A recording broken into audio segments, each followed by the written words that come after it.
আজ মহালয়ার পুণ্যতিথিতে আমি সবাইকে জানাই সাদর আমন্ত্রণ ও ছোটদের জানাই মন ভরা ভালোবাসা। তোমরা সবাই কেমন আছো? আশা করছি তোমরা সবাই খুব ভালো আছো। আমিও ভালো আছি।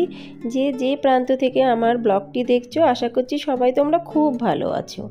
এখন সকালবেলা আমি কিন্তু আজ না মহালয়ার টিভিতে দেখতে পারিনি, তাই আমি এখন মহালয়াটা টিভি চালিয়েছি, যে রিপিট টেলিকাস্ট হয় সেটা দেখছি, মানে কানে শুনছি আর আমার কাজে লেগে পড়েছি। কেন কি বাচ্চাদের এখন পরীক্ষা চলছে, তো কালকে অনেক রাত পর্যন্ত পড়াতে হয়েছিল, তাই ভাবলাম যে উঠবো, কিন্তু কখন যে মোবাইলে অ্যালার্ম বাজলো আমি বুঝতেই পারলাম না। তা যাই হোক, আমরা উঠে গেছি। মেয়ে দুটোকে আমি দিয়েছি দুধ আর হরলিক্স, আর দুধ হরলিক্স খাওয়ার পরে মানে খাওয়ার সাথে সাথে আমিও খেয়ে নিয়েছি চা বিস্কুট। আর এ দেখো, আমার বড় মেয়েটি পড়তে বসে গেছে, কিন্তু ছোটোটা একদমই পড়তে চাইছে না, বলছে মাম্মা আজ তো মহালয়া, আজ তো ছুটি, আজ কেন পড়বো? আমি যতই বুঝাচ্ছি যে ছুটি তাতে কি হয়েছে, কালকে তো অঙ্ক পরীক্ষা, একটু প্র্যাকটিস না করলে পারবে না, একটু পড়ে নাও, তারপর তো আমরা সবাই মন্দিরে যাব।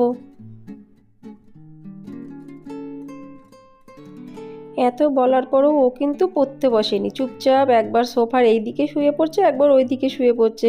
তাই বলছি ঠিক আছে, যখন মনের থেকে ইচ্ছা হবে তখন পড়বে। আমি ততক্ষণ দিদির চুলটা একটু ভালো করে আসতে দিই, কেন কি সকালবেলায় দুজনে কেউই কিন্তু চুল আঁচড়ায়নি। খুব কম দিনই হয় যে সকালবেলায় দুজনে চুল আঁচড়ায়। কেমন ভূতের মতো লাগছিল না? আর এখন দেখেন কেমন পরিপাটি লাগছে। তো বলছে মাম্মা আমি না 10 মিনিটের জন্য পড়বো, তার বেশি কিন্তু পড়বো না। বললাম ঠিক আছে, তুমি 10 মিনিটের জন্যই পড়ো, আর আমি ততক্ষণ টিভিটা বন্ধ করে দিই। তা আমার তো মহালয়া দেখা হয়ে গেছে, কিন্তু এখন আমার মেয়েরা কানে শুনছে মহালয়া। ততক্ষণ আমার কর্তামশার নিচ থেকে আমাকে বলছে শিগগিরই একটা ব্যাগ দাও, দুধ নিয়ে আসি। দুধ ছিল না একদমই ঘরে, আমি উপর থেকে ব্যাগটা ছুঁড়ে দিলাম নিচে, ও ব্যাগটা নিয়ে চলে গেলো একটা দুধের প্যাকেট আনতে। মানে একটা দুধের প্যাকেট আনতে গেলেও না ওর একটা ব্যাগপত্র লাগে। আমি বললাম নিতে হবে না, দোকান থেকে দিয়ে দেবে, কিন্তু বললো না। আর এই দেখো এখানটায় কী হবে জানো, এটা আমাদের সোসাইটি, এখানে ডান্ডিয়া খেলা শুরু হবে আজকের থেকেই, পুরো 10 দিন টানা। আমি তোমাদের সাথে পুরো শেয়ার করব এখানকার ডান্ডিয়া ডান্স কেমন হয়। খুব মজা হয় বন্ধুরা, এক এক দিন এক এক কালারের ড্রেস, ঘাগরা চুলি পরে আসে, পুরো যেমন সিনেমাতে দেখো না ওরকম টাইপেরই কিন্তু ডান্ডিয়া হয়। আমি পুরো দেখানোর তোমাদের সাথে চেষ্টা করব। এখন আমি মেয়েদের সাথে দেখতে বসেছি কার্টুন মহালয়া। কেন কি দুইজনেই বলছে মাম্মা দেখো কিভাবে অসুরকে না দুর্গা ঠাকুর মারছে, কিভাবে যুদ্ধ করছে, এটা কি সত্যিকারের? তখন আমি সেই মহল্লা সম্পর্কে ওদের একটু একটু করে বোঝাচ্ছি, ছোটো মানুষ তো অতটা তো জানে না, কিন্তু কার্টুন মহল্লা দেখতে না আমারও কিন্তু বেশ ভালো লাগছে, ওই জন্য আমি দুজনের সাথে বসে পড়েছি।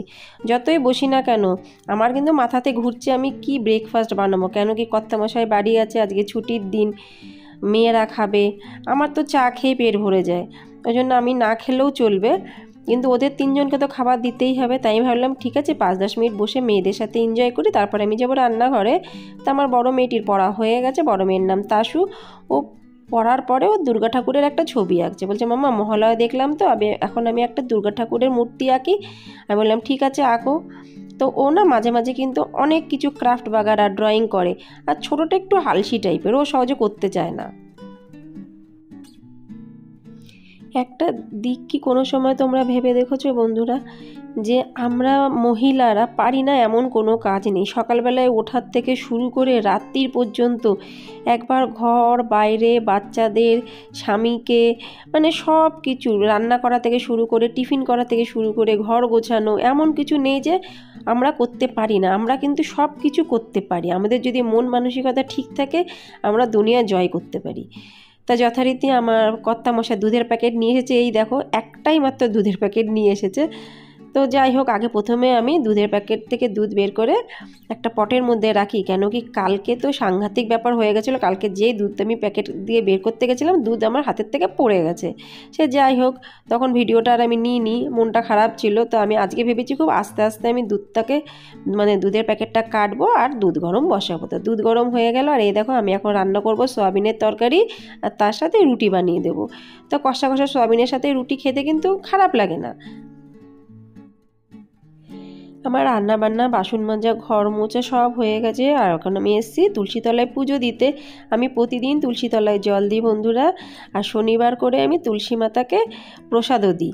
আর এই দেখো এই শাড়িটি দেখছো, এটা আমার মা আমাকে গিফট করেছে, কলকাতার শাড়ি। তো এই শাড়িটি আমি পরে যাব। আর আমার মেয়েদের এই জামা আমি এক জায়গাতেই রেখে দিয়েছি।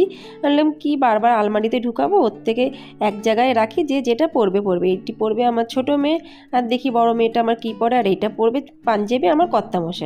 তাই আমি সব এক এক করে গুছিয়ে কিন্তু রেখে দিয়েছি খাটের পরে, কেন কি বারবার আমাকেই জ্বালাবে বের করে দাও বের করে দাও। আর এই দেখো আমি মোটামুটি রেডি হয়ে গেছি। কেমন লাগছে আমাকে অবশ্যই কমেন্টসে জানিও। আমি কিন্তু অতটা ভালো শাড়ি পরতে পারি না, তবু আমি চেষ্টা করি। Bye bye bye. একটু আগে যাকে দেখলে সে আমার বান্ধবী, আর তার ছোট্ট একটা ছেলে। বলছে, আমাকে জিজ্ঞাসা করছে কোথায় যাচ্ছ আন্টি। আমি বললাম আমরা যাচ্ছি এখন মন্দিরে, তারপর ওখান থেকে যাব মণ্ডপে, তারপর ওখান থেকে প্রসাদ খাবো, তারপরে ঘরে আসবো। তো আমরা বেরিয়ে পড়েছি মন্দিরে যাওয়ার জন্য। আজকে না খুব সুন্দর রোদ উঠেছে। এই রোদটা যদি আমি আগেও পাই না, মানে পরেও যদি পাই, আমি অনেক কিছু রোদে দেবো, আমি ভেবেই রেখে দিয়েছি। কিন্তু আমার ঘরে তো রোদই ঢোকে না। আর এই দেখো যেতে যেতে এখানকার রাস্তার একটু ভিউ দেখিয়ে দিচ্ছি। আমরা যাচ্ছি ব্রিজের নিচের থেকে, কেন কি ব্রিজের উপরে না কাজ চলছে, ওই জন্য আমরা সাইড দিয়ে যাচ্ছি। নাসিকের আবহাওয়া আর এখানকার যে জায়গা, সেই সম্পর্কে তোমাদের আমি একটু ওয়াকিবল করিয়ে দিচ্ছি। আর এসে গেছি আমরা মণ্ডপে। মণ্ডপে না প্যান্ডেল হওয়া শুরু হয়ে গেছে, পুরো প্যান্ডেল শুরু হয়নি, অল্প অল্প প্যান্ডেল হচ্ছে। মানে কি হতে একটু টাইম লাগে, খুবই সিম্পল টাইপের হবে, কিন্তু খুব সুন্দর লাগে গো বন্ধুরা এখানকার পুজো এনজয় করতে। 16 বছর ধরে এখানেই আছি পুজোতে, দুর্গা পুজোতে বাড়ি যাওয়া তো হয় না, কেন কি এই সময় লম্বা ছুটি পাওয়াও যায় না। আর এইখানটা পুরো প্যান্ডেলটা হয়ে যাবে, হওয়ার পরে তো আরও সুন্দর লাগবে। আর এটা হলো আমাদের পুজোর হল। এখানটায় অনেক পুজো হয়, দুর্গা পুজো, কালী পুজো, লক্ষ্মী পুজো, সরস্বতী পুজো, বাংলা পয়লা বৈশাখ, এগুলো মোটামুটি হয়েই থাকে। এসে দেখছি বহু লোক চলে এসেছে, আমরাই সব থেকে লাস্টে এসছি। তা আমাকে তো অনেকে অনেক কিছু বলছে, কোনো কিছুই না, এক কান্দি শুনবো আর এক কান্দি বের করে দেবো, কেন আমি লেটে এসছি তাই জন্য।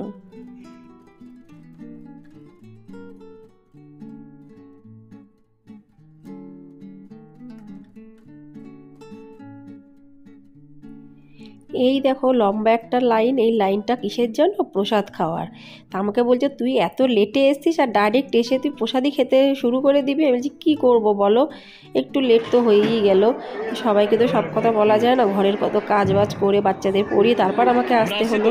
যাই হোক প্রসাদের লাইনে আমিও দাঁড়িয়ে আছি, কিন্তু প্রসাদের লাইনে দাঁড়ানোর আগে আমি তোমাদের দেখিয়ে দিচ্ছি কি কি এখানে প্রসাদে আছে। দেখানোর পরে তারপরে আমি লাইনে যাব। এখানে পুরো টেবিল চেয়ারে বসে আমরা খাই, খুব মজা লাগে গো। এই কটা দিন পুজোর কটা দিন দুপুরবেলাতেও খাওয়া হবে, রাতের বেলাতেও খাওয়া হবে, ফাংশান হবে, পুরোদমে তোমাদের সাথে আমি শেয়ার করব। আর সবাই আমাকে জিজ্ঞাসা করছে শুধু খাওয়ার সময় আসলে, খাওয়ার সময় আসলে, কিন্তু কিছু বলতে পারছি না। খিদে তো প্রচুর পেয়েছে, কেন কি সকালে তো বাচ্চারা খেয়েছে, আমার কর্তামশাই খেয়েছে, আমি তো খাইনি। এটা হলো আমার প্লেট। এই দেখো প্লেটে কি কি পড়ছে, খিচুড়ি, একটা মিক্স ভেজ। এই সবজিটা তো আমার খুবই ভালো লাগে, পুরো সব কিছু বাঙালি স্টাইলে রান্না। তার সাথে টমেটোর খেজুর চাটনি, পায়েস, আর মনে হয় পাঁপড় ভাজা হলেও হতে পারে। ও না, পাঁপড় ভাজা আজকে হয়নি, তার পরিবর্তে চিপস আর পুজোর প্রসাদ। তা যাই হোক চলো ফটাফট আমি খেয়ে নিই। পায়েস তো আমি আর একবার নেবই, পায়েসটা দেখেই মনে হচ্ছে খুব টেস্টি হবে।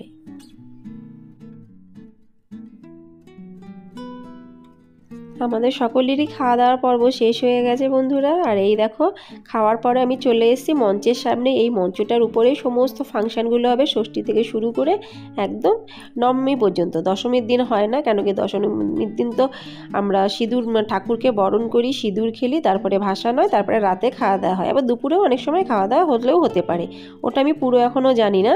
সে যাই হোক আমি এখানে দাঁড়িয়ে দাঁড়িয়ে ডান্স দেখছি আর তোমাদেরকে আমি শেয়ার করছি ডান্সগুলো আমাদের বান্ধবীরা কেমনভাবে করবে। শুধু একটা ডান্স না, অনেক ডান্স। খাওয়ার পরে একটু সকলের সাথে আমি গল্পও করে নিচ্ছি।